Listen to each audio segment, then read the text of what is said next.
Salitang madalas sabihin ni Nina. Whatever. Celebrity na pipiliing ama ni Aldred. Piolo Pascual. Pelikulang nagpaiyak kay Gerald. King Kong. Dumating na rin ang araw na matagal nang pinaghahandaan ng mga housemates. Ang oral exams para sa kanilang weekly task. One by one, papapasukin ng housemates sa confession room. Tatanungin sila ng 5 questions each. Mapapanood naman ng ibang housemates ang Q&A sa TV. The housemates are only allowed 3 mistakes as a group. That means for the 60 questions, di dapat bumaba ng 57 ang score nila. Teen housemates, game na ba kayo? Dalawang salitang madalas bigkasin ni Mickey. Mickey, super at sobra. Hayop na pwedeng maglarawan kay Olin. At bakit? Tiger kasi unpredictable and hindi ko na. Kay ano yun? Kay oh man, pusa kasi marunong mulaban kahit natatakot. Salitang madalas sabihin ni Nina. Whatever. Celebrity na pipiliing ama ni Aldred. Piolo Pascual. Magiging ano si Mikey sa susunod na lifetime. Okay, bang. Monghe. Yes. Paboritong laruan ni Aldred nung bata pa siya. Family computer. Dalawang pelikulang nagpaiyak kay Kim. Magnifico and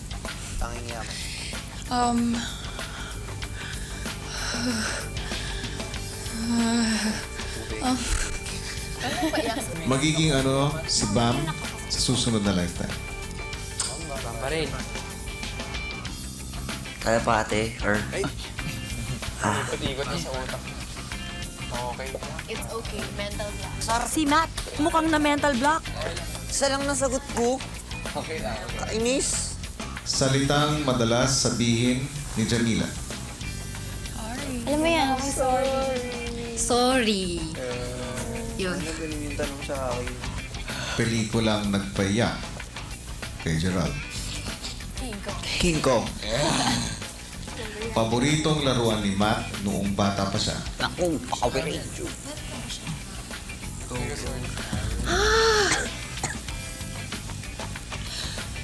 Sorry, Matt. Okay lang. Kailan ang first time ni Claire na minom?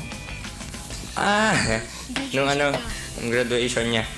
Tinatapos ko na ang inyong weekly task at ang suma total ng inyong mga tamang sagot ay 37 points. 62%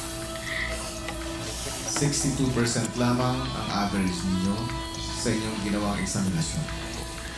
Baksak ang grade ng mga teen housemates, pero good mood pa rin sila. Do better na lang next time, okay?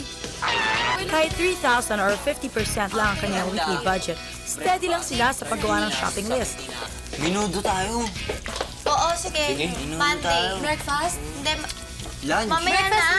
Breakfast muna. Kaya nga! Nagsuggest lang ako. Kailan tayo magnininaga? Eh, baka hindi ko makain sa Dilis. nalina ng cake. Ay, oo nga. Nang alin?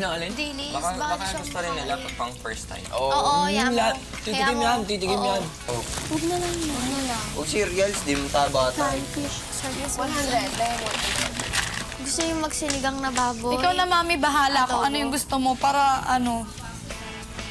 Oo, sige. Marami may gusto sa kanila sinigang eh, no? Ano, bangus tapos imbutito. Oo, sige. bongga yung ano natin. Oo, Yung bongga naman niya, Lahat ito, masarap. iba. Masarap lahat. Ready lang gawin natin ang Sunday natin, tilapia. Talaga sinulit nyo, bigyan nyo pa masaka kayo bibili. Okay na. Oh, kahit 6 pesos lang, oh. Si Mommy Jam, nanay na nanay ang feeling pagdating sa pagbabudget. 2,956, tama. Meron pa tayo. I-wrap up nyo na at ayusin nyo na ang inyong mga final plans para sa inyong shopping list. Marami pa Papatawag sobra. na si Jam sa loob ng confession room para i-present ang inyong ginawang shopping list. Magkano ang total?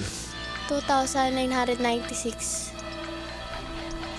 Di ba 2,956? Ay, opo. May mabuti na naman kayong natutunan sa pagtira sa bahay ni Kuya. Ang pagsha-shopping even on a limited budget.